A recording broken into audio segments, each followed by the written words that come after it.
मेरे सामने demonic beasts का एक ग्रुप था जो सिटीजन्स का पीछा कर रहा था। Dozens of grey wolf shaped demonic beasts जो साइज में काफ के बराबर थे और फाउंडेशन एस्टेब्लिशमेंट स्टेज पर थे। मैंने अपनी स्पिरिचुअल पावर को एक ट्रांसपेरेंट, लगभग इल्यूसरी स्पिरिचुअल स्वॉर्ड में कंडेंस किया। अपनी की रिफाइनिंग स्टेज की पावर के साथ हेवनली वेनेरेबल स्वॉर्ड टेक्निक का यूज करना ऐसा ही था जैसे छोटा घोड़ा बड़ी गाड़ी खींच रहा हो, पर तकनीक और इंटेंट का डिफरेंस इस कल्टीवेशन गैप को खत्म करने के लिए काफी था। जैसे ही मैंने अपनी स्वॉर्ड निकाली, एक ख्याल की तरह सिल्वर व्हाइट स्वॉर्ड ऑरा रात के आसमान में फैल गई। उसका आर्क एक ब्यूटीफुल क्रेसेंट मून की तरह था। एक ही झटके में जैसे ही वो स्वॉर्ड ऑरा निकली, सामने के dozens of grey wolf demon beasts के जिस्म एक साथ फ्रीज हो गए और फिर दो हिस्सों में फट गए। उनके कॉर्प्स जमीन पर गिर गए। एक ही स्वॉर्ड स्ट्राइक से वो सभी साफ हो गए। कुछ सिटीजन्स जो अभी तक सबवे स्टेशन में एस्केप नहीं कर पाए थे, ये नजारा देखकर दंग रह गए। उनके मुंह खुले के खुले रह गए। एक मिडिल एज्ड मैन तो ये तक भूल गया कि वो अपनी जान बचाने के लिए भाग रहा था। वो ठोकर खाकर सीधे मुंह जमीन पर गिरा, लेकिन मैं नहीं रुका। आसमान के क्रैक्स से और भी डेमोनिक बीस्ट्स निकलने लगे, वोल्फ लाइक,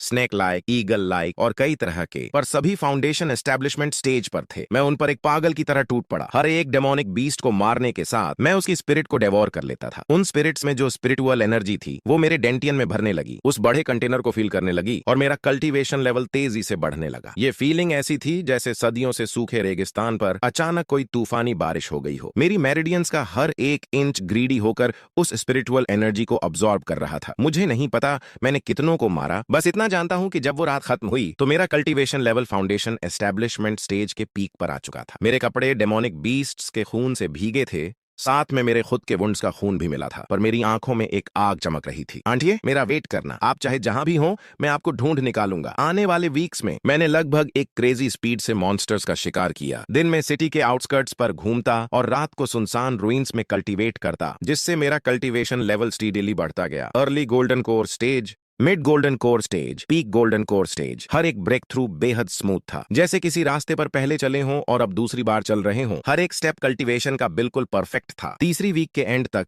मैं गोल्डन कोर स्टेज के पीक पर पहुंच चुका था, नेसेंट सोल स्टेज के थ्रेशोल्ड को टच करते हुए, जो ब्लू स्टार वर्ल्ड के 10th tier commander level ability user के बराबर था। मैंने चिकन डेमन ब्यूरो के लोगों से बचने की पूरी कोशिश की, क्योंकि मैं कोई नया लफड़ा नहीं चाहता था, पर जो होना था वो होकर ही रहा। उस शाम जियांगहाई सिटी के ऊपर का आसमान फिर से फट गया, पर इस बार क्रैक पहले से कहीं ज्यादा बड़ा था। इतना बड़ा कि एक पूरा फुटबॉल फील्ड उसमें समा सके। ब्लैक मिस्ट उबलते हुए इंक के समंदर की तरह दिखने लगी और उस क्रैक से एक ऐसी डेमोनिक ऑरा निकली जो पहले कभी नहीं देखी गई थी। 3 किलोमीटर दूर खड़े रहने पर भी मुझे वो डर और प्रेशर फील हो रहा था। नेसेंट सोल नहीं, सिर्फ नेसेंट सोल नहीं, पीक नेसेंट सोल, जो लगभग डिवाइन ट्रांसफॉर्मेशन स्टेज के पास पहुंच रहा था। उस क्रैक से एक कोलोसल क्रिएचर बाहर निकला, एक जाइंट पाइथन जिसका जिस्म इंक की तरह काला था और स्केल्स पर पर्पल लाइट रिफ्लेक्ट हो रही थी। वो सिटी के सीवर पाइप जितना मोटा था, उसकी टेल तो दिख भी नहीं रही थी, लगभग 100 मीटर्स लंबा। वो जियांगहाई सिटी के ऊपर कॉइल होकर बैठ गया और जब उसने अपनी टंग बाहर निकाली तो आसपास का टेम्परेचर बिल्कुल गिर गया। सबसे खौफनाक बात यह थी कि वो बोला, यहाँ ह्यूमन ऑरा काफी ज्यादा है।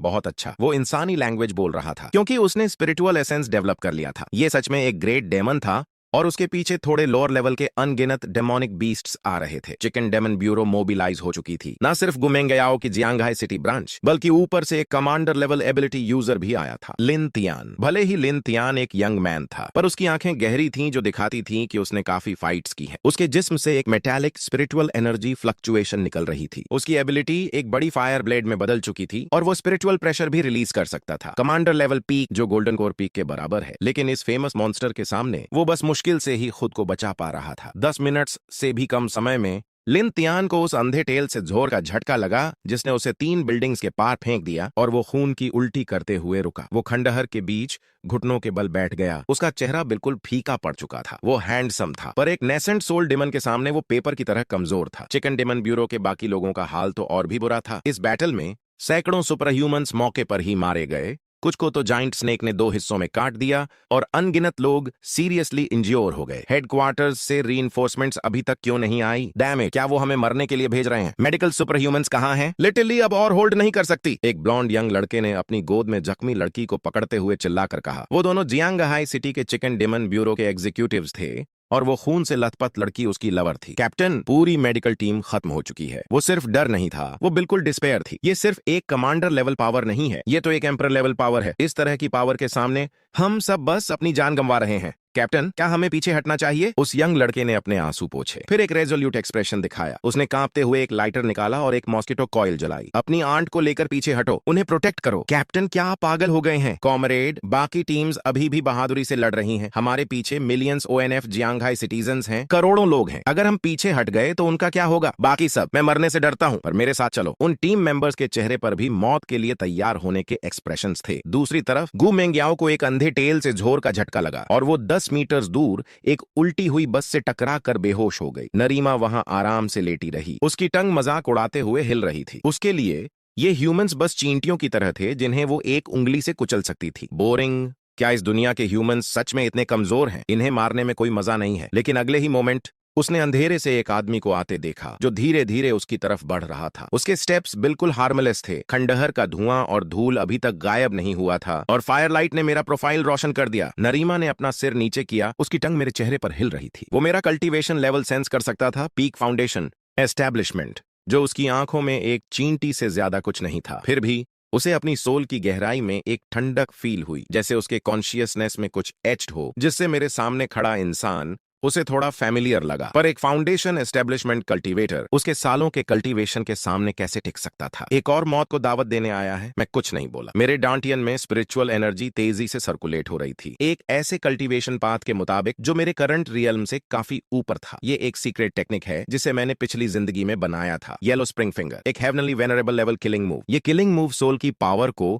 एक गाइड के रूप में और हेवन और अर्थ की स्पिरिचुअल एनर्जी को एक ब्लेड की तरह यूज करता है, जिसे एक ही फिंगर में कंडेंस किया जाता है। फिंगर स्ट्राइक के शुरू में ये येलो स्प्रिंग्स टाओइस्ट टेम्पल की तरह होता है, जहां सभी स्पिरिट्स एनहिलेट हो जाती हैं। एक फाउंडेशन एस्टेब्लिशमेंट पी कल्टीवेटर की स्पिरिचुअल पावर से इस सीक्रेट टेक्निक को एक्टिवेट करना ऐसा है जैसे एक बाउल में नदी को रोकने की कोशिश करना। बॉडी को काफी बड़ा बैकलेश झेलना पड़ेगा, पर क्या मैं अभी भी ये अटैक कर सकता हूं? क्योंकि ये नहीं है कि आपके पास कितनी स्पिरिचुअल पावर है, बल्कि ये है कि आपकी दांव की अंडरस्टैंडिंग कितनी गहरी है। 300 साल की कॉम्प्रिहेंशन और जो इन्फ्यूजन सिस्टम ने मुझे पहले दिया था वो काफी गहरा था। नरीमा अब इम्पेशेंट हो गया और उसने अपनी टेल घुमाई, जिसमें एक ऐसी टेरिफाइंग फोर्स थी जो एक पहाड़ को खंडहर बना सकती थी। मैं आखिरी सेकंड पर एक तरफ हटा, टेल मेरे कपड़ों को छूती हुई जमीन पर लगी, जिससे 100 मीटर के रेडियस में एक गहरा क्रेटर बन गया। मैंने हवा में 3 बार सोमर असॉल्ट किया ताकि खुद को स्टेडी कर सकूं, और लैंड होने से पहले मेरी राइट इंडेक्स फिंगर आगे बढ़ी और उसकी टिप पर एक अजीब ब्लू लाइट इकट्ठा होने लगी। वो लाइट स्पिरिचुअल पावर की कोई ब्राइट ब्रिलियंस नहीं थी, बल्कि एक गहरी अंधेरी रोशनी थी, जैसे किसी अबीस में कोई स्पिरिचुअल फायर जल रही हो। अरिमा के प्यूपिल्स कॉन्ट्रैक्टेड हो गए। उसने सेंस कर लिया था उस छोटी सी लगभग नेग्लिजिबल पॉइंट ओएनएफ लाइट में एक टेरिफाइंग पावर थी जो उसे एनहिलेट कर सकती थी, जिसमें उसकी पिछली और प्रेजेंट दोनों लाइव्स शामिल थीं। इम्पॉसिबल, तुम बस फाउंडेशन एस्टैब्लिशमेंट स्टेज पर हो। इससे पहले कि वो अपनी बात पूरी करता, मेरी फिंगर ने पॉइंट किया। Yellow spring finger. एक अजीब ब्लू लाइट की बीम मेरी फिंगर टिप से निकली और हवा से गुजरते हुए एक शार्प व्हिस्लिंग साउंड आने लगी। वो साउंड ऐसी नहीं थी जैसे लाइट मूव कर रही हो, ये ऐसी थी जैसे स्पेस खुद टीयर हो रहा हो। वो बीम ऑन एफ लाइट इतनी तेज थी कि नंगी आंखों से दिख भी नहीं सकती थी। अरिमा के प्यूपिल्स में वो लाइट रिफ्लेक्ट हुई। वो लाइट, फिर उसकी टंग एक्सप्लोर हो गई और ब्लैक ब्लड का एक तूफान वाटरफॉल की तरह बहने लगा। वो एनॉर्मस पाइथन कंट्रोल खो बैठा और हवा से नीचे गिर गया। सिटी के स्ट्रीट्स पर गिरते ही उसने हंड्रेड्स ONF मीटर्स के रेडियस में डस्ट वेव्स खड़ी कर दी। एक नेसेंट सोल डिमन एक ही फिंगर से तबाह। मैं जमीन पर लैंड हुआ, पर मेरा राइट आर्म कांप रहा था। ये एक हाई लेवल टेक्निक को जबरदस्ती यूज करने का बैकलेश था। मेरी मेरिडियंस में कई बारीक क्रैक्स आ चुके थे। मेरे मुंह के कोने से थोड़ा खून निकला और मेरे आसपास चिकन डिमन ब्यूरो के बचे हुए सभी लोग दंग रह गए। लिन तियान खंडहर से बाहर निकला, डस्ट से ढका हुआ। उसका चेहरा डिसबिलीफ से भरा था। उसने एक ऐसे यंग मैन को देखा जो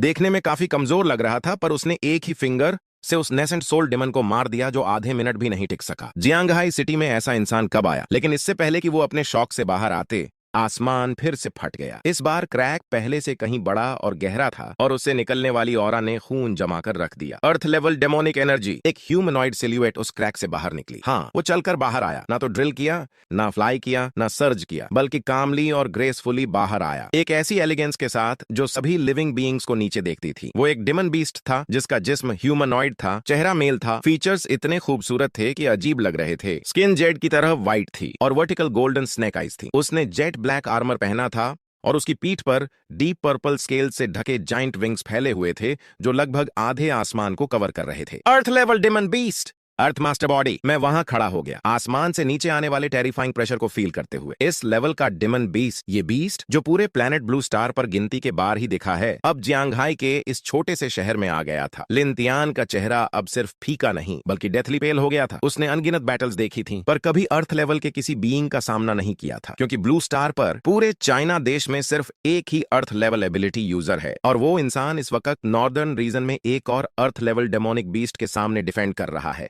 इन अदर वर्ड्स, जियांगहाई सिटी के पास इस चीज से डील करने की कोई पावर नहीं थी। हेलीकॉप्टर अभी भी ऊपर घूम रहा था, सैटेलाइट सिग्नल के जरिए इस सीन को चाइना के चिकन डिमन ब्यूरो के हेडक्वार्टर्स तक भेज रहा था। कमांड रूम में बिल्कुल सन्नाटा था। बड़ी स्क्रीन पर दी शितियान की फिगर एक डिमन गॉड की तरह दिख रही थी जो जमीन पर उतर आया हो। एक दी लेवल, एक और दी लेवल, ये जियांगहाई सिटी में कैसे आ सकता है? वो तो बस एक सी लेवल डिफेंसिव सिटी है जो नॉर्दर्न रीजन में चू से कनेक्टेड है। नहीं, काफी देर हो चुकी है। सभी की आंखें स्क्रीन पर टिकी थीं। दी शितियान ने अपना सिर नीचे किया, अपने पैरों के नीचे सिटी रूइंस को देखा और खंडहर में कांपते हुए चींटियों जैसे ह्यूमंस को देखा। वो मुस्कुराया, एक ऐसी स्माइल जिसमें प्योर कॉन्टेम्प्ट भरा था। अभी जो स्पिरिचुअल एनर्जी फ्लक्चुएशन हुई वो काफी इंटरेस्टिंग थी। उसका ध्यान मुझ पर गया। तुमने मेरे वैनगार्ड को मारा। मैंने अपनी मुट्ठी बनाई। मेरा राइट आर्म अभी भी येलो स्प्रिंग फिंगर के बैकलेश से दर्द कर रहा था। मेरी मेरिडियंस के क्रैक्स अभी तक ठीक नहीं हुए थे। नेसेंट सोल रियलम तक भी ना पहुंचे होने के कारण एक डिवाइन ट्रांसफॉर्मेशन लेवल अर्थ रैंक डिमन बीस्ट के सामने मेरे जीतने के चांसेस 0 के बराबर थे। मैं अपने कल्टीवेशन टेक्निक का यूज करके भागने में फुल्ली कैपेबल था। Heavenly venerable level movement technique और फाउंडेशन एस्टेब्लिशमेंट स्पिरिचुअल पावर के साथ मैं कम से कम उसके ट्रैकिंग रेंज से तो भाग ही सकता था। पर मैं नहीं गया क्योंकि मेरे पीछे अभी भी लोग थे। बेहोश गु मेंग्याओ, जख्मी लिन तियान, चिकन डिमन ब्यूरो के मेंबर्स जो टाइम पर इवैक्यूएट नहीं हो पाए थे, और इस सिटी के अनगिनत अनऑर्डिनरी लोग जो अंडरग्राउंड शेल्टर्स में भाग रहे थे। पर आंटी शायद अभी भी जिंदा हूं। अगर मैं यहां मर गया तो सुझोऊ में उन्हें ढूंढने कौन जाएगा? पर अगर मैं भाग गया तो यहाँ के लोगों का क्या होगा? कर दो। मैं कभी कोई सेंट नहीं रहा। अपने 300 साल के कल्टीवेशन में मैंने चीट किया, धोखा दिया, बिट्रेयल किया, अनगिनत लोगों को मारा और हर तरह के डेस्पिकेबल काम किए। पर ये अर्थ है वो जगह जहां मैं पैदा हुआ और बड़ा हुआ। मैं बस पीछे मुड़कर नहीं भाग सकता जब मेरे अपने लोग मर रहे हों। शायद ये इसलिए था क्योंकि मेरी आंट ने मुझे बचपन से सिखाया था, हुआयान, एक इंसान के पास कॉन्शियस होना चाहिए। अर्थ मास्टर तियान मेरी खामोशी से डिससैटिस्फाइड लगा। इंसेक्ट्स, तुम ह्यूमंस बस इतने ही हो। मैं सुप्रीम बीइंग के ऑन ऑर्डर पर इस दुनिया में आया, सोचा था कुछ इंटरेस्टिंग होगा, पर मुझे नहीं पता था कि ये इतना बोरिंग होगा। सुप्रीम बीइंग, आपका क्या मतलब है? क्या ये डेमोनिक बीस्ट्स फ्यूचर में रिफ्ट से रैंडमली नहीं आए थे? उन्हें आने का ऑर्डर दिया गया था, किसके द्वारा? मेरे पास इन सवालों के बारे में सोचने का वक्त नहीं था क्योंकि अर्थ मास्टर ने मूव किया। इतना तेज नहीं कि मैं उसे देख ना सकूं, बल्कि वो सीधे मेरी साइड से गायब हो गया। अगले ही मोमेंट वो मेरे पास दिखा। मैं तुमसे एक सवाल पूछ रहा हूं। एक world destroying force right side से आई और मेरा जिस्म एक जाइंट पाम से टकराया जो कैनन बॉल की तरह बाहर निकल गया। अनगिनत बिल्डिंग्स से गुजरते हुए आखिर में फोर्थ वॉल में धंस गया। उस दीवार के अंदर मैंने खून थूका। मेरे चेस्ट कैविटी की कई रिब्स टूट चुकी थीं। मेरे इंटरनल ऑर्गन्स डिस्प्लेस्ड हो गए थे और मेरी मेरिडियंस फट चुकी थीं। बस इतना ही। अर्थ मास्टर तियान की आवाज दूर से आई, निराशा से भरी। मैंने खुद को वॉल के डेंट से बाहर खींचा, लड़खड़ाते हुए खड़ा हुआ। मेरी विजन धुंधली थी और मुंह खून से भरा था, पर मेरा दिमाग क्लियर था। मिड स्टेज डिवाइन ट्रांसफॉर्मेशन मेरे करंट कल्टीवेशन और स्टेट के साथ एक हेड ऑन फाइट बिल्कुल इम्पॉसिबल थी। पर किसने कहा कि ये एक हेड ऑन फाइट होनी चाहिए? मैंने अपने मुंह के कोने से खून पोंछा और स्माइल किया। अर्थ मास्टर तियान ने अपनी आईब्रो उठाई। एक मरता हुआ इंसान अभी भी स्माइल कर रहा था। वो अटैक करने के लिए जल्दी नहीं किया। ऐसा लगा जैसे देखना चाहता हो कि इस चींटी के पास और क्या ट्रिक्स हैं। मैंने अपनी लाइफ स्पैन बर्न करना शुरू किया, एक फॉरबिडन टेक्निक जो अपनी लाइफ फोर्स को ओवरड्रॉ करके कम वक्त में लिमिट से कहीं ज्यादा पावर रिलीज करती है। आम कल्टीवेटर्स अपनी लाइफ स्पैन बर्न करके ज्यादा से ज्यादा 1 या 2 माइनर रियल्म्स आगे बढ़ सकते हैं, पर मैं कोई आम कल्टीवेटर नहीं हूं। मेरा डांटियन हेवनली वेनरेबल लेवल पर है और कल्टीवेशन टेक्निक्स की मेरी अंडरस्टैंडिंग भी हेवनली वेनरेबल लेवल पर है। मुझे बस स्पिरिचुअल एनर्जी की कमी है। लाइफ स्पैन बर्न करने से लाइफ फोर्स स्पिरिचुअल एनर्जी में बदल सकती है। लाइफ के बदले पावर मिल सकती है। लाइफ से लाइफ की लड़ाई मेरे डांटियन में एक गर्म पावर वोल्केनिक इरप्शन की तरह बाहर आई। Cultivation level, early golden core, mid golden core, peak golden core. Early nascent soul अभी भी बढ़ रहा था। Mid nascent soul, peak nascent soul, ये लिमिट थी। इससे आगे बढ़ने पर ना सिर्फ लाइफ स्पैन बर्न होती बल्कि सेल्फ डिस्ट्रक्शन हो जाता। पीक नेसेंट सोल अभी भी मिड डेटी ट्रांसफॉर्मेशन से एक पूरा मेजर रियल्म और 2 माइनर रियल्म्स पीछे था। ये अभी भी मौत जैसा ही लग रहा था, पर ये काफी था मेरे लिए। उस स्वॉर्ड स्ट्राइक को चलाने के लिए काफी था। मैंने अपनी पूरी स्पिरिचुअल पावर इकट्ठा की और उसे अपने राइट हैंड में कंसेंट्रेट किया और मेरी पाम में एक फैंटम लॉन्ग स्वॉर्ड ने शेप ले ली। वो लॉन्ग स्वॉर्ड मेरी पाम में बिल्कुल यूजी इमोर्टल स्वॉर्ड की तरह लग रही थी, कंप्लीटली ट्रांसपेरेंट और एक फेंट सिल्वर व्हाइट लाइट से चमक रही थी। ये मेरी पिछली जिंदगी की नेटल स्वॉर्ड टेक्निक है। फॉलिंग स्टार अटैक रेंज को सैक्रिफाइस करके सारी पावर को एक ही पॉइंट पर कंसेंट्रेट किया जाता है। स्वॉर्ड स्ट्राइक के शुरू में ये एक फॉलिंग स्टार की तरह होती है, रेंटलेस और अनस्टॉपेबल। अर्थ मास्टर तियान को आखिरकार रियलाइज हुआ कि कुछ गलत था। उसने उस इल्यूसरी स्वॉर्ड के अंदर की टेरिफाइंग पावर को सेंस किया जो नेसेंट सोल लेवल पर नहीं थी। ये आखिर क्या है? उसके चेहरे पर आखिरकार डर का एक्सप्रेशन आया, पर वो आखिर में बस सरप्राइज ही था। एक नेसेंट सोल स्टेज एक्सपर्ट के रूप में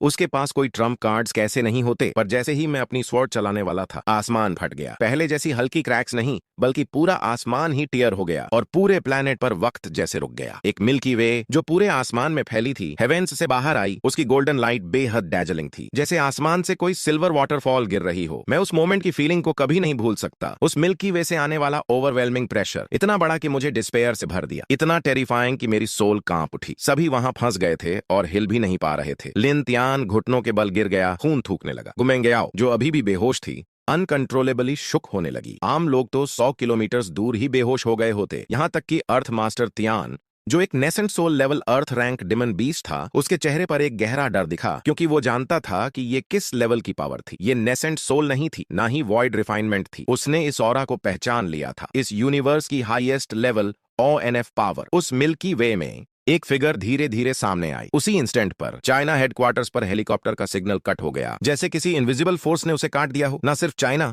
बल्कि पूरे ब्लू स्टार का नेटवर्क, सैटेलाइट कम्युनिकेशंस और इलेक्ट्रोमैग्नेटिक सिग्नल्स सब रुक गए। सारी इलेक्ट्रॉनिक स्क्रीन्स स्टैटिक हो गईं, सारे राडार्स ब्लैंक हो गए, जैसे किसी ने पूरे प्लेनेट पर म्यूट बटन दबा दिया हो। उस मोमेंट पर मिल्की वे में स्टार लाइट पर स्टेप रखते हुए एक फिगर सामने आई। उसने ब्लैक और रेड पैटर्न्स वाला एक लॉन्ग रोब पहना था, जिसकी लाइंस जलती हुई ब्लड फ्लेम्स की तरह थीं। उसके लंबे बाल स्नो की तरह व्हाइट थे, जो स्टार लाइट में एक ठंडी सिल्वर लाइट दे रहे थे। उसका चेहरा इतना पेल था कि लगभग ट्रांसपेरेंट था, एक्सक्विजिटली ब्यूटीफुल, इस दुनिया से बिल्कुल अलग। उसके ब्राउज के बीच एक क्रिम्सन डेमोनिक मार्क था, जो तीसरी आंख की तरह लग रहा था, या शायद एक eternally blooming blood red flower. ठंडी, वायलेंट और इंसेन, फिर भी एक दुखदायक लोनलीनेस लिए हुए वो हवा में तैर रही थी। उससे निकलने वाली डेमोनिक एनर्जी ने आसपास के हंड्रेड्स ONF माइल्स के आसमान को डार्क रेड रंग दिया था। उसकी आंखों ने इस अनजान स्टील जंगल को देखा, high rises, highways, cars, lights, जो उसके लिए बिल्कुल नए थे। फिर उसकी नजर नीचे गई, रूइंस, ब्लडस्टेन्स,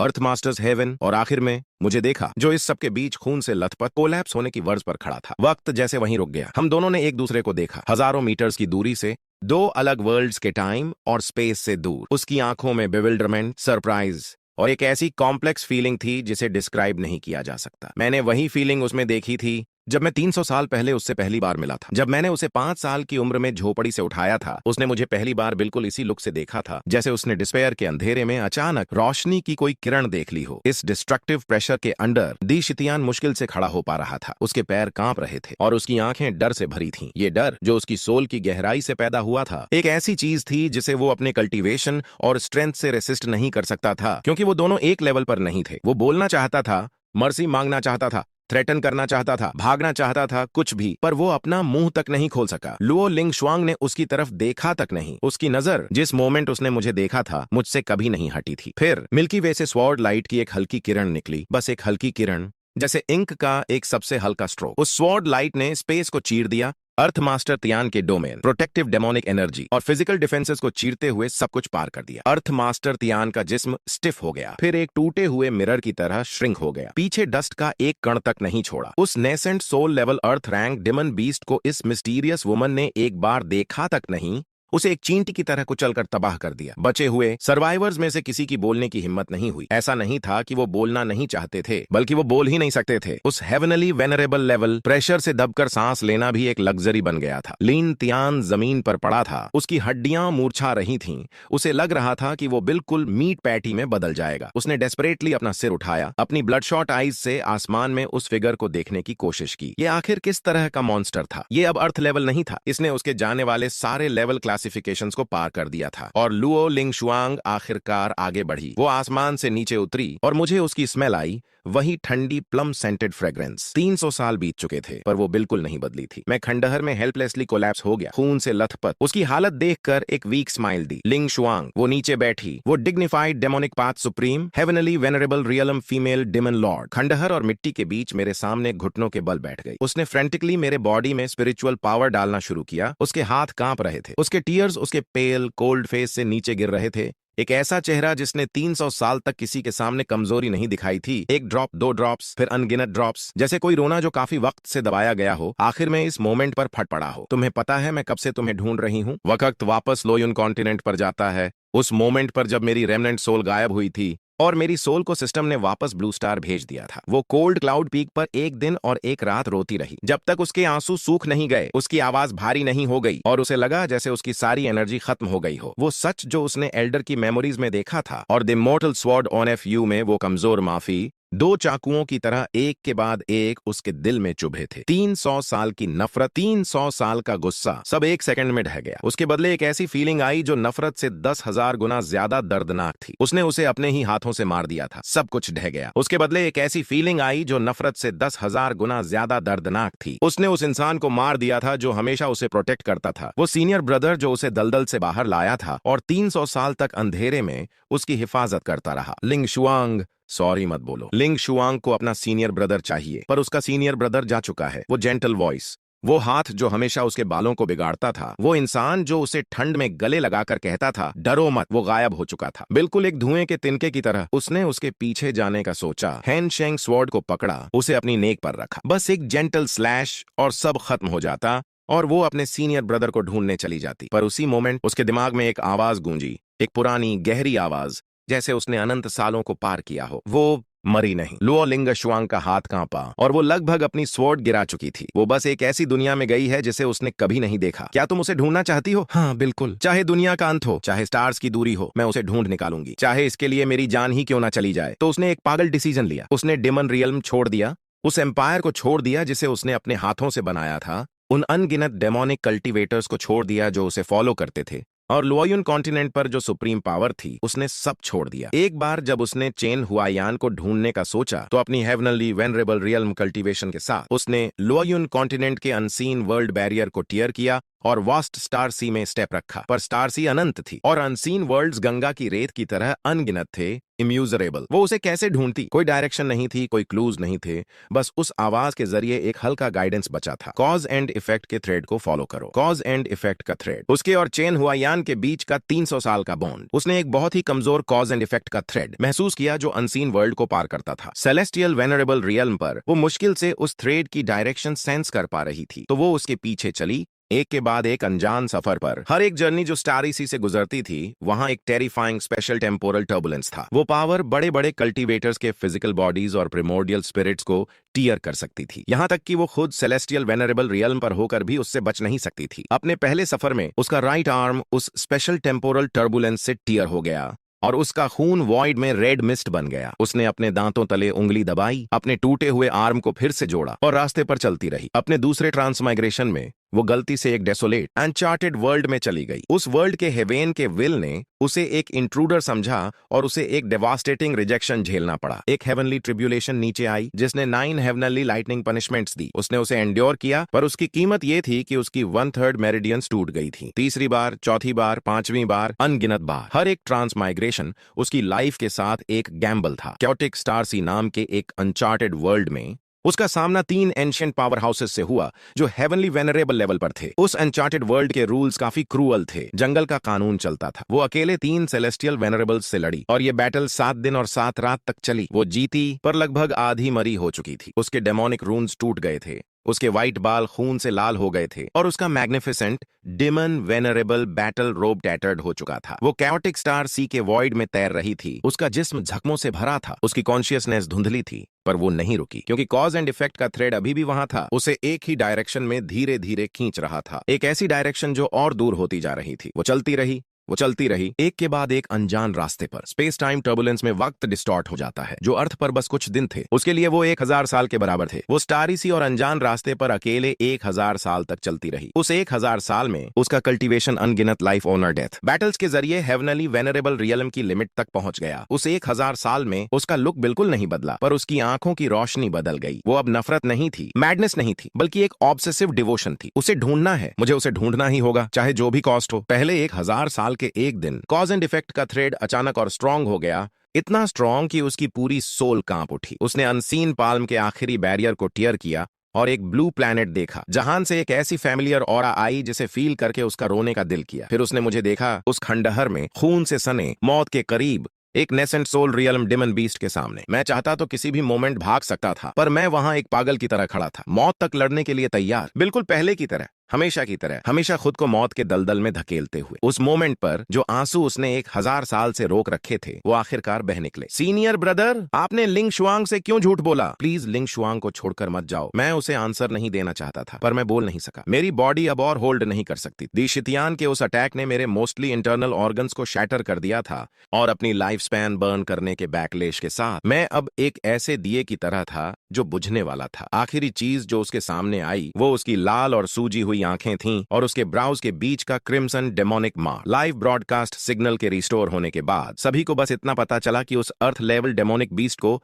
एक मिस्टीरियस फोर्स ने मौके पर ही मार दिया है। चिकन डिमन ब्यूरो के बचे हुए कुछ मेंबर्स के अलावा वो मिस्टीरियस यंग मैन और वो व्हाइट हेयर्ड वुमन दोनों गायब हो चुके थे। लीन तियान कांपते हुए खड़ा हुआ, आसमान में उस ठीक हुए क्रैक को देखते हुए। उसके होंठ काफी देर तक कांपते रहे, इससे पहले कि वो एक सेंटेंस निकाल सके। वो आखिर किस तरह का मॉन्स्टर है? मुझे मेरे फेस पर गर्म लिक्विड के टपकने से होश आया। मैंने अपनी आंखें खोली। रोशनी कम थी, सीलिंग वुडन थी और हवा में ग्रास और ट्रीज की फ्रेश स्मेल थी। साथ में प्लम ब्लॉसम्स की फैमिलियर कूल फ्रेग्रेंस मिली हुई थी। मैंने अपना सिर घुमाया। मेरा पूरा जिस्म दर्द कर रहा था। हड्डियां, इंटरनल ऑर्गन्स, मेरिडियंस, सब दुख रहा था, पर कम से कम मैं जिंदा था। फिर मैंने उसे देखा। लुओ लिंग शुआंग मेरे पास लेटी हुई थी। उसका सिर बेड के एज पर था। उसके व्हाइट बाल बेड पर बिखरे थे, जिससे उसका पेल फेस और हाईलाइट हो रहा था। वो सो रही थी और उसके चेहरे पर आंसुओं के निशान अभी भी थे। ऐसा लगता था जैसे वो रोते रोते सो गई हो। उसका हाथ जो पतला और ट्रांसपेरेंट व्हाइट था, उसने मेरे स्लीव को टाइट पकड़ रखा था, जैसे डर हो कि अगर छोड़ा तो मैं फिर से गायब हो जाऊंगा। मैंने उसे काफी देर तक देखा, इतना कि विंडो के बाहर की रोशनी बदल गई। ये एक छोटा वुडन केबिन था, जिसमें लोग, वॉल्स, विंडोज, एक बेड और एक सिंपल टेबल थी। विंडो के बाहर एक घना फॉरेस्ट था और मैं बर्ड सॉन्ग और स्ट्रीम की आवाज सुन सकता था। सिटी से दूर, सब चीजों से दूर। ये जरूर उसने ही बनाया होगा, सेलेस्टियल वेनरेबल की एबिलिटीज के साथ। हवा से एक छोटा वुडन हाउस बनाना कोई मुश्किल काम नहीं है। मैंने अपनी बॉडी को सेंस करने की कोशिश की। लाइफ स्पैन बर्न करके जो थोड़ा कल्टीवेशन मैंने रिकवर किया था, वो अर्थ मास्टर तियान के साथ फाइट में कंप्लीटली खत्म हो चुका था। अब मैं फिर से एक लो लेवल कल्टीवेटर बन गया था, पर ब्लू स्टार की स्पिरिचुअल एनर्जी धीरे धीरे मेरी बॉडी में आ रही थी। मेरे डैमेज्ड मेरिडियंस और ऑर्गन्स को प्रोटेक्ट कर रही थी। भले ही स्पीड बहुत स्लो थी, पर रिकवरी सच में हो रही थी। मैंने नीचे लुओ लिंग शुआंग को देखा। उसके मैजिक पैटर्न रोब में कई टीयर्स थे, जो अर्थ मास्टर तियान की फाइट के नहीं थे, बल्कि हार्श एनवायरनमेंट्स में लंबे सफर के निशान लग रहे थे। उसके हाथों पर कई टूटे फूटे स्कार्स थे। एक हेवनली वेनरेबल रियलम कल्टीवेटर के पास स्कार्स कैसे हो सकते थे, जब तक कि इंजरीज इतनी सीवियर ना हो जिसे हेवनली वेनरेबल रियल्म की रिकवरी एबिलिटी भी कंप्लीटली इरेज ना कर सके। मुझे नहीं पता वो किससे गुजरी, पर उन स्कार्स को देखकर ही मुझे डर लगने लगा। हाँ, वो जग गई, शायद मेरी नजर को फील करके। उसकी आईलैशेस हिली और उसने धीरे से अपनी आंखें खोली। मेरी आंखों से मिली। हम दोनों ने एक दूसरे को क्वाइटली देखा। फिर वो अचानक बैठ गई, फ्लस्टर्ड और परेशान। वो dignified heavenly venerable realm female demon lord, उसका चेहरा लाल हो गया। वो इतनी फ्लस्टर्ड थी कि उसे समझ नहीं आ रहा था कि अपने हाथ कहाँ रखे। तुम जग गए? हाँ, हाउ ऑफुल। मैं जा रही हूँ। लिंग शुआंग, उसका जिस्म स्टिफ हो गया, जैसे वहीं फ्रीज हो गई हो, और उसे अपना सिर घुमाने में थोड़ा वक्त लगा। काफी देर बाद उसने धीरे से अपना सिर घुमाया। उसकी आंखों में आंसू चमक रहे थे। आपको सब पता चल गया? वो कुछ नहीं बोली, पर धीरे धीरे वो मेरे बेड के पास बैठ गई, अपना चेहरा अपने आर्म्स में छुपा लिया। उसके शोल्डर्स कांप रहे थे। लिंग शुआंग बुरी है, लिंग शुआंग गलत थी। लिंग शुआंग को अपने सीनियर ब्रदर से नफरत नहीं करनी चाहिए थी। लिंग शुआंग ने अपने सीनियर ब्रदर को मारा। लिंग शुआंग मरने के लायक है। मैंने अपना हाथ आगे बढ़ाया और उसके सिर पर रख दिया। उसका जिस्म कांपा, फिर फ्रीज हो गया, जैसे उस टच ने, उसके सिर पर इस हाथ के टच ने किसी दूर की मेमोरी को जगा दिया हो। 300 साल पहले हर बार जब वो बुरा सपना देखकर रोती थी, मैं बिल्कुल ऐसा ही करता था। अपना हाथ उसके सिर पर रखता था और कहता था, डरो मत, तुम्हारे सीनियर ब्रदर यहाँ हैं। अब 300 साल बीत चुके हैं और मेरा हाथ अभी भी वहीं था। वो रोई, पहले हल्की सिसकियों से लेकर अनकंट्रोलेबली रोने तक। पिछले 1300 सालों के सारे गिले शिकवे, रिग्रेट्स, लॉन्गिंग और डर इस मोमेंट पर बाहर निकल आए। मैं कुछ नहीं बोला, बस उसके बालों को बार बार स्ट्रोक करता रहा, बिल्कुल पहले की तरह। वो काफी देर तक रोती रही, जब तक विंडो के बाहर का सन धीरे धीरे सेट नहीं हो गया। जब उसने आखिर में अपनी सूजी हुई आंखों से मुझे देखा तो मेरी स्लीव्स उसके आंसुओं से भीग चुकी थीं। सीनियर ब्रदर, आपने मुझे पहले क्यों नहीं बताया? मैं नहीं कह सकता था। कुछ बातें आखिर तक नहीं कही जा सकती। क्या वो चीज जिसे सिस्टम कहते हैं? तुम्हें सिस्टम के बारे में कैसे पता? मैंने उसे तब देखा जब मैं सोल सर्च कर रही थी। उस एल्डर की मेमोरीज में एक सीन था जहां आप किसी इनविजिबल चीज से बात कर रहे थे। भले ही मैं उस चीज को देख नहीं सकती थी, पर मैं सेंस कर सकती थी कि आपको कोई इंस्ट्रक्शन मिल रहा था। हाँ, सिस्टम, एक ऐसी चीज जिसने मुझे लोयुन कॉन्टिनेंट पर फेंक दिया। उसने मुझे मिशंस दिए। अगर मैं मिशंस कंप्लीट करता तो मैं ब्लू स्टार वापस आ सकता था अपने वर्ल्ड में। सारे मिशंस, जिसमें सेक्ट के साथ गद्दारी, डेमोनिक पाथ के साथ हाथ मिलाना, इमॉर्टल स्वॉर्ड चुराना और आखिर में तुम्हारे हाथों मरना भी शामिल था, सब उसने ही अरेंज किया था। तो वो सारी चीजें जो आपने लिंग शुआंग के लिए की, लिंग शुआंग को बचाना, लिंग शुआंग को प्रोटेक्ट करना, लिंग शुआंग को एक चांस देना, वो सिस्टम ने अरेंज नहीं किया था। वो चीजें मैंने खुद अपने आप की थी। हर बार उसके आंसू फिर से गिरने वाले थे तो मैंने जल्दी से ऐड किया, रोना मत, वरना मेरे पास बदलने के लिए कपड़े नहीं बचेंगे। वो थोड़ा हंसी, पर फिर आधी हंसी और आधी रोने वाली एक अजीब एक्सप्रेशन में बदल गई। सच में अगली लग रही थी, पर सच में खूबसूरत भी थी। उसके बाद हमने काफी बातें की। मैंने उसे सब बताया, system, time travel, blue star, Xiaoyi, सब कुछ। उसने क्वाइटली सुना, बिना इंटरप्ट किए। सुनने के बाद वो थोड़ी देर खामोश रही और फिर उसने कुछ ऐसा कहा जिससे मैं हैरान रह गया। वो आवाज जिसने लिंग शुआंग को आपको ढूंढने के लिए गाइड किया था। क्या हो अगर वो भी इस स्कीम का हिस्सा हो? आपका क्या मतलब है? लिंग शुआंग ने स्टार इसी को 1000 साल तक ट्रेवर्स किया है और हर बार जब वो दोनों वर्ल्ड्स के बैरियर को टियर करती है तो उसकी बहुत सारी पावर कंज्यूम होती है, और हर बार जब बैरियर टियर होता है तो दोनों वर्ल्ड्स के बीच का बैरियर पतला हो जाता है। अगर कोई चीज लिंग शुआंग का यूज करके दोनों वर्ल्ड्स के बीच रास्ता खोलना चाहती है तो वो आवाज सबसे बेस्ट बेट है। मेरी पीठ ठंडी पड़ गई। जो उसने कहा उसमें लॉजिक था, बहुत बड़ा लॉजिक था। वो मिस्टीरियस वॉयस जिसने उसे मुझे ढूंढने के लिए गाइड किया था, वो पुरानी और गहरी थी, जैसे एंशियंट टाइम्स से आई हो। अगर वो काइंडली रास्ता नहीं दिखा रही थी बल्कि किसी पर्पस से गाइड कर रही थी, तो वो पर्पस क्या था? लू लिंग शुआंग जैसे एक सेलेस्टियल वेनरेबल से बार बार बैरियर टियर करवाना ताकि किसी बीइंग के लिए ब्लू स्टार पर आने का रास्ता खुल सके। इस ख्वाब ने मेरी पीठ में डर डाल दिया, पर अब इन मैटर्स पर रिसर्च करने का वक्त नहीं था। सबसे इंपॉर्टेंट चीज इस वक्त श्याओ यी को ढूंढना था। मैंने लू लिंग शुआंग को सिचुएशन बताई और उसने कहा, जब लिंग शुआंग पहली बार ब्लू स्टार पर आई थी तो उसने अपनी डिवाइन सेंस से हजारों माइल्स का एरिया स्कैन किया था। जो सू सिटी आपने बताई, सरफेस तो सच में डेमोनिक बीस्ट से भरा पड़ा है, पर अंडरग्राउंड ह्यूमंस के ट्रेसेस हैं और लोग अभी भी जिंदा हैं। क्या तुम श्योर हो? हाँ, भले ही वो किसी तरह के स्पिरिचुअल बैरियर से आइसोलेटेड है, पर लिंग शुआंग की डिवाइन सेंस उसे पेनिट्रेट कर सकती है और वहां कम से कम 1000 लोग अंडरग्राउंड हैं। क्या उनमें से कोई लिंग शुआंग आपके श्याओ यी को नहीं जानती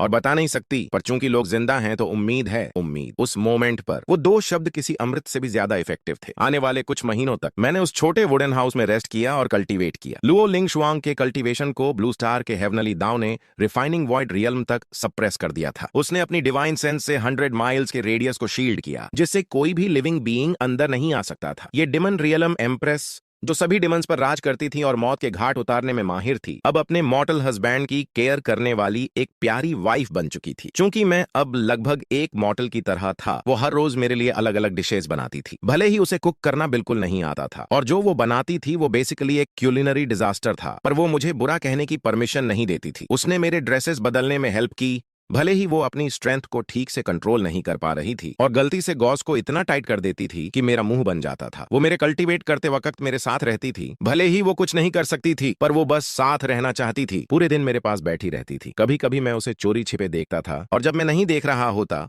वो आगे बढ़कर मेरे बालों को टच करती, फिर जल्दी से अपना हाथ पीछे खींच लेती। उसका एक्सप्रेशन ऐसा होता जैसे उसने कुछ नहीं किया। ये 300 ईयर ओल्ड डिमन लॉर्ड सच में क्यूट है। दिन बीतते गए और ब्लू स्टार पर स्पिरिचुअल एनर्जी का रिवाइवल मेरी एक्सपेक्टेशन से कहीं ज्यादा था। मेरी body continuously spiritual energy absorb करती रही और मेरा कल्टीवेशन तेजी से बढ़ता गया। तीसरे महीने तक मैं गोल्डन कोर स्टेज के पीक पर पहुंच चुका था, जो ब्लू स्टार के एक कमांडर लेवल सुपर ह्यूमन के बराबर है, और मेरी रिकवरी स्पीड बहुत फास्ट थी। आखिर हेवनली वेनरेबल रियल्म का वेसल तो वहां था ही, मुझे बस उसे स्पिरिचुअल एनर्जी एनर्जी से भरना था और मेरी बॉडी बेसिकली हील हो चुकी थी। अब चलने का वक्त था। सुजोऊ सिटी जियांगहाई सिटी से लगभग 800 किलोमीटर दूर है और कभी एक प्रॉस्परस कोस्टल सिटी हुआ करती थी। जियांगहाई सिटी से लगभग 800 किलोमीटर दूर ये कभी एक बस्टलिंग कोस्टल सिटी थी जहां की पॉपुलेशन मिलियन से ज्यादा थी, पर अब ये एक डेड सिटी बन चुकी थी। लो लिंगशुआंग और मैंने हवा से नीचे देखा और पाया कि पूरी सिटी मॉन्स्टर्स के लारी से ढकी हुई थी। हाई राइज बिल्डिंग्स की एक्सटीरियर वॉल्स पर ब्लैक माइसेलियम लाइक सब्सटेंसेस थे और स्ट्रीट्स पर अबैंडन्ड व्हीकल्स और रेकेज का ढेर लगा था। हवा में डिके और डेमोनिक एनर्जी की स्मेल थी। कभी कभी हम रूइंस में मॉन्स्टर्स को घूमते देख सकते थे। वहां कमांडर और एम्परर लेवल्स के मॉन्स्टर्स भी थे, पर लो लिंगशुआंग के सामने वो सब ट्रैश थे। रास्ते में उसे जो भी मॉन्स्टर्स मिले, चाहे वो कमांडर लेवल के म्यूटेटेड जाइंट बियर्स हों या एम्परर लेवल के अबीसल बेल डिमंस, उसने उन सभी को एक फिंगर से तबाह कर दिया। जब वो सू सिटी के कोर एरिया में पहुंची तो उसे क्लियर सेंस हुआ, अंडरग्राउंड 800 मीटर्स नीचे जाओ, वहां एक स्पेस है जो स्पिरिचुअल पावर से आइसोलेटेड है। हमने सीधे जमीन को ब्रेक किया और नीचे चले गए। 800 मीटर्स अंडरग्राउंड एक बड़ा मैन मेड स्पेस था, एक जाइंट अंडरग्राउंड लेबोरेटरी जिसे मॉडिफाई किया गया था। लाइट्स डिम थीं, पर वो वहां कई सिंपल ड्वेलिंग्स और लिविंग एरियाज देख सकती थी। और लोग, हजारों लोग। उन्होंने मुझे और लो लिंगशुआंग को हवा से उस सीलिंग के होल से उतरते देखा तो उनकी आंखों में डर था, स्पेशली लो लिंगशुआंग जिसने ब्लैक रोब पहना था जिसमें डेमोनिक पैटर्न्स थे। उसके बाल स्नो की तरह व्हाइट थे और ब्राउज क्रिम्सन थे। इन आम लोगों के लिए ये डेमोनिक पैटर्न्स एंशिएंट डिमंस और मॉन्स्टर्स से अलग नहीं थे। सुपर पावर्ड इंडिविजुअल्स ने इन्वेड किया है। सभी हाई अलर्ट पर रहो। एक 30 साल का आदमी सबसे आगे भागा। उसने एक ऐसी यूनिफॉर्म पहनी थी जो इतनी गंदी थी कि उसका ओरिजिनल कला पहचानना मुश्किल था। उसका चेहरा थका था पर आंखें शार्प थीं। उसके हाथों से एक हल्की स्पिरिचुअल लाइट निकल रही थी। Handsome level super powered individual Xiao Wenyuan, जो पहले एक पुलिसमैन था, उसने डेमोनिक बीस्ट्स के इन्वेजन के बाद स्पिरिचुअल एनर्जी को आइसोलेट करने का टैलेंट अवेकन किया था। यह उसका ही टैलेंट था जिसने पूरी अंडरग्राउंड सिटी को सरफेस से आइसोलेट किया था, जिससे हजारों सर्वाइवर्स डेमोनिक बीस्ट्स के सर्च से बच सके। पर इसकी कीमत काफी बड़ी स्पिरिचुअल एनर्जी की कंजम्पशन थी। इस मोमेंट पर वो बेहद कमजोर लग रहा था। उसका चेहरा पेल था। क्लियरली उसकी स्पिरिचुअल एनर्जी खत्म होने के करीब थी। हम दुश्मन नहीं हैं। तुम कौन हो? अंदर कैसे आए? मेरा नाम चेन हुआयान है। मैं किसी को ढूंढ रहा हूँ। मैं श्याओ यी जियांग येक्सुए को ढूंढ रहा हूँ।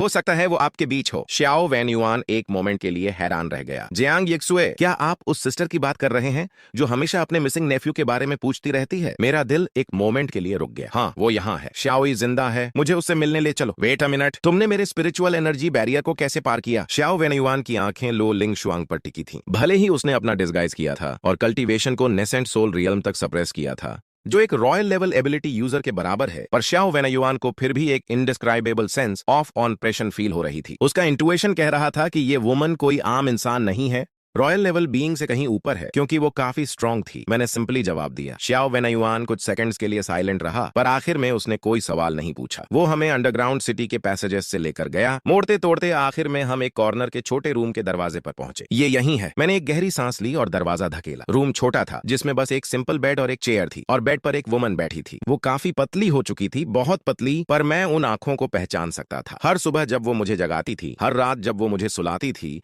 हर बार जब पेरेंट टीचर कॉन्फ्रेंस होती थी, ये वही आंखें थीं जो मुझे देखती थीं। श्याओई। उसने ऊपर देखा और जैसे ही उसने मुझे देखा उसका पूरा जिस्म कांप उठा। हुआयान, मैं हूँ श्याओई, मैं वापस आ गया हूँ। वो कुछ सेकंड्स के लिए फ्रीज हो गई, फिर अचानक बेड से मेरे आर्म्स में कूद गई और जोर जोर से रोने लगी। हुआयान, तुम अभी भी जिंदा हो? तुम कहाँ थे? श्याओई ने 3 साल तक तुम्हारा वेट किया। मुझे लगा तुम चले गए। उसने रोने के साथ मेरे चेस्ट पर पंचेस मारे। ज्यादा फोर्स नहीं थी, पर हर पंच मेरे दिल पर लग रहा था। I am sorry Xiaoyi, I am so sorry. उसके पीछे लो लिंगशुआंग क्वाइटली खड़ी थी। इस सीन को देखकर उसकी आंखें भी लाल हो गईं। बाद में जब श्याओई शांत हुई, मैंने उसे लो लिंगशुआंग से इंट्रोड्यूस करवाया। श्याओई, ये लिंगशुआंग है, ये मेरी दाओइस्ट पार्टनर है। ओह नहीं, गर्लफ्रेंड। लो लिंगशुआंग की आंखें बड़ी हो गईं। गर्लफ्रेंड क्या होता है? पर वो फिर भी जानती थी कि दाओइस्ट पार्टनर का मतलब क्या होता है। वेट, मैंने कब एग्री किया? वो नॉटी सीनियर ब्रदर। पर श्याओई के सामने वो आर्ग्यू नहीं कर सकती थी। श्याओई ने लो लिंगशुआंग का हाथ पकड़ा, उसे ऊपर से नीचे तक काफी देर तक देखा और फिर लाल आंखों से मुस्कुराई। इतनी खूबसूरत है। हुआयान बहुत लकी है। लो लिंगशुआंग का चेहरा दर्द से लाल हो गया। वो डिग्निफाइड डिमन रियल्म की एम्प्रेस, एक आम मॉर्टल एंड की तारीफ सुन के गहरी शर्मिंदगी में डूब गई। बर्ड। श्याओई एक मोमेंट के लिए रुकी, फिर जोर जोर से हंसी। अच्छी है, अच्छी है, अच्छी बच्ची। इस सीन को देखते हुए मेरा दिल अंदर से गर्म हो गया। ये शायद 300 सालों का सबसे गर्म मोमेंट था। श्याओई सेफ थी, पर सू सिटी के हजारों सर्वाइवर्स अंडरग्राउंड में हमेशा के लिए नहीं रह सकते थे। श्याओ वैन युआन की स्पिरिचुअल एनर्जी खत्म होने के करीब थी और उसका आइसोलेशन टैलेंट किसी भी मोमेंट गायब हो सकता था। एक बार आइसोलेशन खत्म हो जाता तो सरफेस के मॉन्स्टर्स अंदर आ जाते और सू सिटी के मॉन्स्टर्स को साफ करना जरूरी था। ये काम मुझे और लुओ लिंगशुआंग पर छोड़ दो। लुओ लिंगशुआंग ने अपना cultivation nascent soul realm level तक सप्रेस किया। इससे ऊपर जाती तो अननेसेसरी अटेंशन अट्रैक्ट होता। फिर भी सुसिटी के डेमोनिक बीस्ट्स उसके सामने मुर्गियों और कुत्तों से ज्यादा कुछ नहीं थे। हमने एक साथ मिलकर लड़ाई की और 3 दिन में सुसिटी के सरफेस पर के सारे डेमोनिक बीस्ट्स को खत्म कर दिया। 100 से ज्यादा, छोटे और बड़े, जिसमें वो रॉयल लेवल डेमोनिक बीस्ट भी शामिल था जो सिटी के सेंटर पर काबिज था। सब हमने मिलकर मार दिए। श्याओ वैन युआन ने दूर से ये सब देखा। उसका मुंह बार बार खुलता और बंद होता रहा। ये दोनों आखिर हैं क्या? क्लीन अप कंप्लीट होने के बाद मैंने गुमेंग ग्याओ से कांटेक्ट किया। सो सिटी सेफ है। वहां 1000 से ज्यादा सर्वाइवर्स हैं जिन्हें इवैक्यूएट करना है। फोन के दूसरे तरफ कुछ सेकंड्स की खामोशी छाई। क्या तुम्हारा मतलब सू सिटी से है? वो सू सिटी जो S level restricted area declare की गई है? हाँ। क्या मजाक कर रहे हो? वहां कम से कम 3 रॉयल लेवल डेमोनिक बीस्ट्स हैं। सुपीरियर्स ने किसी को वहां भेजने की हिम्मत नहीं की। सब हो गया, आओ उन्हें पिकअप करो। एक लंबी खामोशी के बाद एक गहरी सांस आई। ठीक है, मैं गाड़ी भेजती हूँ। जब गु मेंग्याओ उन्हें पिकअप करने आई, वो 20 मिलिट्री ट्रक्स लेकर आई। उसने लू लिंगशुआंग को देखा, थोड़ी देर तक घूरती रही, फिर उसकी नजर सटल हो गई। ये वुमन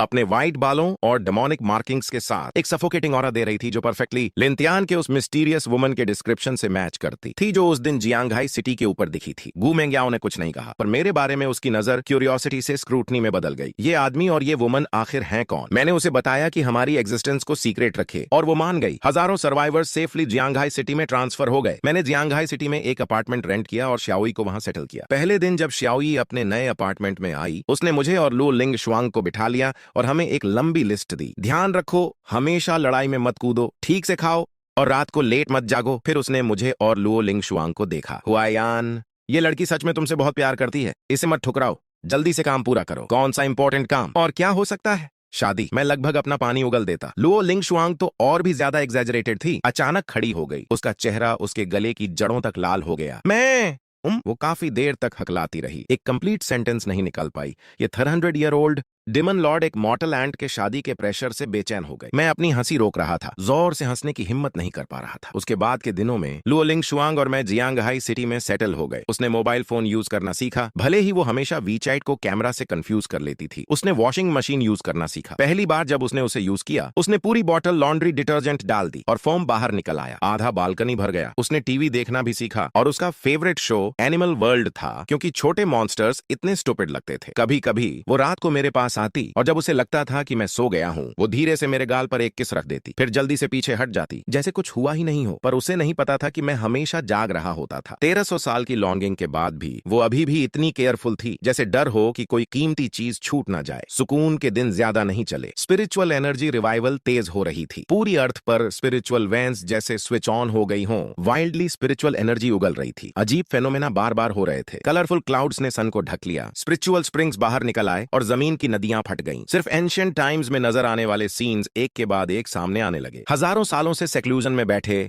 एंशिएंट कल्टीवेटर्स एक के बाद एक बाहर आने लगे। कुनलुन माउंटेन, लोंगहू माउंटेन और जोंगनान माउंटेन, ये legendary Holi lands ONF cultivation में अचानक बड़े बड़े रेक्लूसिव मास्टर्स दिखे। उनमें से ज्यादातर राइटियस कल्टीवेटर्स थे जिनके कल्टीवेशन लेवल्स नेसेंट सोल से इंटीग्रेशन बॉडी तक थे। लेकिन एक ग्रुप ऐसी एंशिएंट डेमोनिक कल्टीवेटर्स का भी था जो ब्लू स्टार की जमीन की नदियों में काफी गहरे अंदर सील्ड थे और वो जाग उठे। ये वो बीइंग्स थे जिन्हें एंशिएंट टाइम्स में राइटियस पाथ ने सील किया था और अब स्पिरिचुअल एनर्जी के सर्ज की वजह से वो सील ढीला हो गया था। रोशनी देखते ही उन्होंने सबसे पहला काम किया स्पिरिचुअल वेंस पर कब्जा करना और मॉर्टल्स को एनस्लेव करना। ऑफिशियल गोल्डन डिमन ब्यूरो इन सच्चे कल्टीवेटर्स के सामने कागज की तरह कमजोर था। ब्लड रिचुअल एंसेस्टर के नाम से पहचाना जाने वाला एक void refinement realm demon cultivator आगे आया। जियांगहाई सिटी के पास एक स्पिरिचुअल वेन पर काबिज हो गया और वहां तैनात गोल्डन डिमन ब्यूरो स्क्वाड को कत्ल कर दिया। गु मेंग्याओ रिइंफोर्समेंट्स लेकर आई पर सीवियरली इंजर्ड हो गई। श्याओ वैन युआन ने पीछे हटने के दौरान डेस्परेटली उसे प्रोटेक्ट किया। इस प्रोसेस में अपना एक आर्म गंवा दिया। जब ये खबर मिली, लुओ लिंगशुआंग और मैं मैं डिनर कर रहे थे। मैंने अपनी चॉपस्टिक्स नीचे रख दी और निकलने लगा। जब शाओई ने ब्रेस्ट पोर्क रिब्स बनाए थे, लुओ लिंगशुआंग ने भी अपनी चॉपस्टिक्स नीचे रख दी। शाओई ने पीछे से आवाज दी, तुमने अभी खाना खत्म नहीं किया? सॉरी शाओई, हम वापस आके रिब्स खाएंगे। जब हम स्पिरिचुअल वैन की लोकेशन पर पहुंचे, एंसेस्टर जुएई उसके ऊपर क्रॉस लेग्ड बैठे स्पिरिचुअल एनर्जी ऑब्जॉर्ब कर रहे थे। उनके आसपास गोल्डन डिमन ब्यूरो के मेंबर्स की एक डजन लाशें बिछी थीं, जिनके जवान चेहरे और डिस्टॉर्टेड एक्सप्रेशंस सजेस्ट कर रहे थे कि मरने से पहले उन्हें काफी तकलीफ दी गई थी। एंसेस्टर जुएई ने हमारा आना सेंस किया, अपनी आंखें खोली, पहले मुझे देखा, एक पीक गोल्डन कोर कल्टीवेटर की स्पिरिचुअल एनर्जी फ्लक्चुएशंस, और फिर लुओ लिंगशुआंग को देखा जिसके जिस्म से घनी डेमोनिक एनर्जी निकल रही थी। उनके चेहरे पर एक प्लेफुल स्माइल आई। छोटी लड़की, तुम भी डेमोनिक पाथ फॉलो करती हो? वो खड़े हो गए, उनका ब्लड रेड रोब रात की हवा में हिलाया, वॉइड रिफाइनमेंट रियलम का एक ओवरवेलमिंग प्रेशर रिलीज करते हुए। घुटनों के बल बैठो और मुझे अपना मास्टर मान लो और मैं तुम्हारी जान बख्श दूंगा। लुओ लिंगशुआंग ने एक्सप्रेशनलेसली उन्हें एक बार देखा, बस एक बार, और फिर एक वर्ड बोली, मर जाओ। उसने कोई मूव नहीं किया, ना ही कोई विजिबल टेक्निक या स्पेल रिलीज किया। उसने बस एक wisp of true heavenly venerable level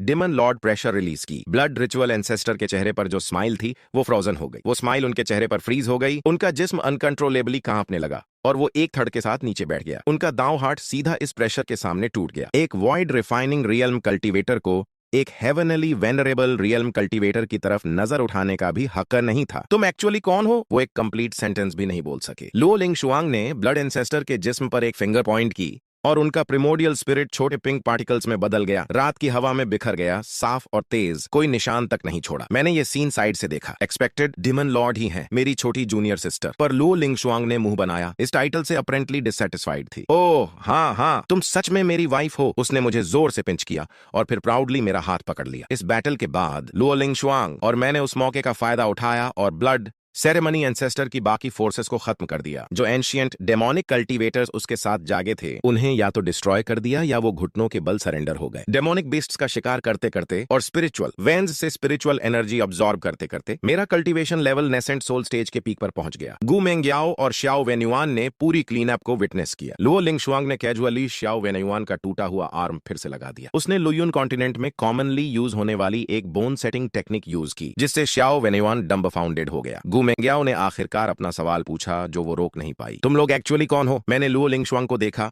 और उसने मेरी तरफ नजर डाली। मेरी मर्जी है तो मैंने गु मेंग्याओ और श्याओ वेन्युआन को एक जनरल एक्सप्लेनेशन दी, बहुत ज्यादा डिटेल्स छोड़ दी। बस इतना कहा कि मैं एक और कल्टीवेशन वर्ल्ड से आया हूं और मेरा कल्टीवेशन लेवल ब्लू स्टार के रैंकिंग सिस्टम से काफी आगे है। लुओ लिंगशुआंग के बारे में भी ऐसा ही कहा। उनके एक्सप्रेशंस ऐसा था जैसे इन्होंने कोई भूत देख लिया हो। आखिर में गु मेंग्याओ ने रिपोर्ट नहीं की, बल्कि मेरे साथ एक प्राइवेट एग्रीमेंट रखी। वो ऑफिशियल लेवल पर हमारी एग्जिस्टेंस को कवर करेगी, जबकि मैं सीक्रेटली उन थ्रेट्स को हैंडल करूंगा जो गोल्डन डिमन ब्यूरो के बस की बात नहीं। श्याओ वेन्युआन ब्लू स्टार पर मेरे कुछ ट्रस्टवर्दी कॉमरेड्स में से एक बन गया। भले ही इस बंदे का कल्टीवेशन लेवल ज्यादा नहीं था, पर वो ऑनेस्ट एंड रिलायबल था। मैंने सीक्रेटली उसकी कल्टीवेशन गाइड करना शुरू किया, पर कुछ चीजें सिर्फ इसलिए लो की नहीं रह सकती क्योंकि तुम चाहते हो। कुछ दिन बाद एक बुजुर्ग आदमी आया। उनके बाल और दाढ़ी व्हाइट थे और उनका अपीयरेंस डिग्निफाइड था। उनके जिस्म से निकलने वाले स्पिरिचुअल एनर्जी फ्लक्चुएशंस और फिजिकल स्ट्रेंथ ने बताया कि वो ब्लू स्टार पर सबसे स्ट्रॉन्ग कल्टीवेटर्स में से एक थे। Kunlun Elder. वो पोलाइट थे पर सीधे बोले, मैं इंस्पेक्ट करने नहीं आया, मैं वार्निंग देने आया हूं। उन्होंने लू लिंगशुआंग को गहरी चिंता के साथ देखा। दूसरे रियलम से आए लोग, तुम्हारी एग्जिस्टेंस इस रियलम के हेवनली दांव को एक्सेलरेट कर रही है। ये कोई अच्छी बात नहीं, बल्कि ये एक साइन है कि ब्लू स्टार का अपना हेवनली दांव डिक्लाइन हो रहा है। अगर तुम इस रियलम को नहीं छोड़ते तो जिस दिन हेवनली दांव कोलैप्स होगा, सभी लिविंग बीइंग्स खत्म हो जाएंगे। लू लिंगशुआंग ने उन्हें ठंडक से देखा, बिना कोई जवाब दिए। मैं दोनों के बीच आया। सीनियर, हमें कुछ टाइम दो, मैं वजह ढूंढने की कोशिश करूंगा। कुनलुन एल्डर ने एक गहरी सांस ली। मैं 3000 साल तक जिया हूं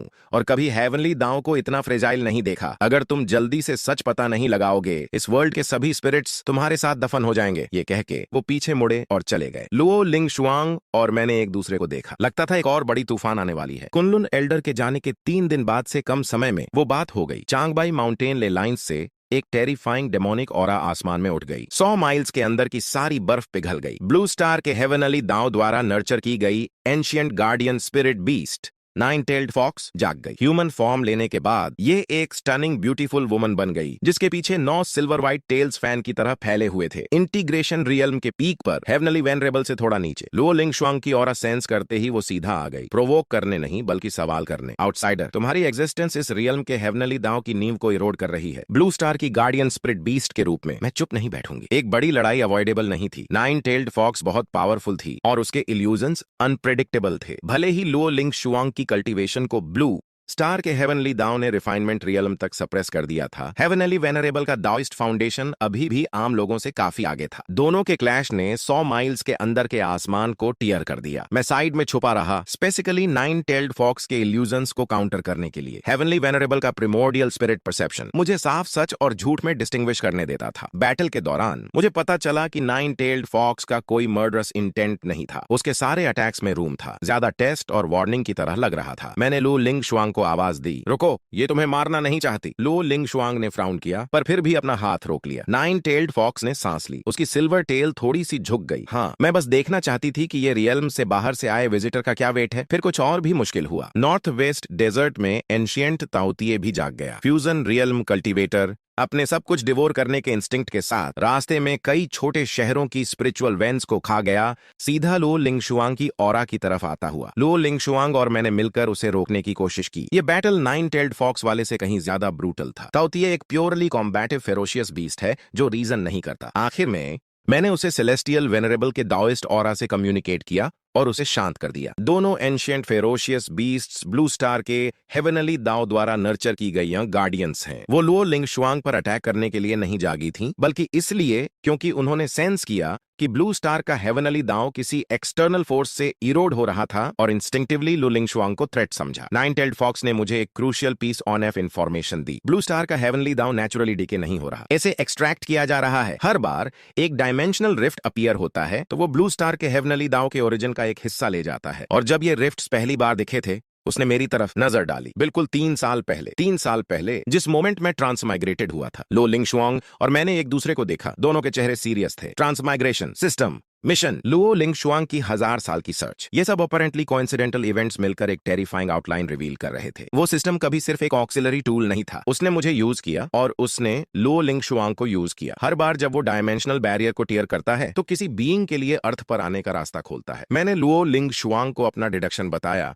और वो काफी देर तक चुप रही। क्या हो अगर वो आवाज जिसने लिंगशुआंग को तुम्हें ढूंढने के लिए गाइड किया वो भी सिस्टम का हिस्सा हो? जवाब अनऑब्वियस था। मुझे पैसिफिक ओशन के डीप सी स्पिरिट आई में जवाब मिला, एक deliberately hidden special anchor point. उस एंकर पॉइंट पर जो ऑरा थी वो सिस्टम की वही मार्क थी जो उसने मेरे अंदर छोड़ी थी। वो गायब नहीं हुई थी, बल्कि वो ब्लू स्टार के हेवनली दांव के कोर में शिफ्ट हो गई थी, जैसे ब्लू स्टार की लाइफलाइन में एक नेल ठोक दी गई हो। कंटिन्यूअसली उसका एसेंस निकलता जा रहा था। सच रिवील हुआ। सिस्टम की सच्ची आइडेंटिटी लोयुन कॉन्टिनेंट का हेवनली दाओविल है। लोयुन कॉन्टिनेंट का दाओइस्ट एसेंस बिलियंस ओएनएफ सालों में धीरे धीरे कमजोर हो गया है। इसे खुद को सस्टेन करने के लिए दूसरे प्लेन्स के हेवनली दाओस को डिवोर करना होगा। ब्लू स्टार इसका टारगेट बन गया और मैं इसका चोजन पॉन था। मुझे सिस्टम दो, मिशन से ड्राइव करो, मुझे लोयुन कॉन्टिनेंट पर कर्मा इकट्ठा करने दो और फिर मुझे मौत के जरिए ब्लू स्टार पर एक एंकर पॉइंट के रूप में वापस भेजो। लुओ लिंगशुआंग की मिलेनियम लॉन्ग सर्च की है। हर बार जब वो डायमेंशनल बैरियर टियर करती है, वो लोयुन तियान दाव के लिए एक बड़ा रास्ता खोल देती है। वो मिस्टीरियस वॉयस शुरुआत से आखिर तक लोयुन तियान दाव का काम था। जिस मोमेंट मैंने एंकर पॉइंट को बाहर खींचा,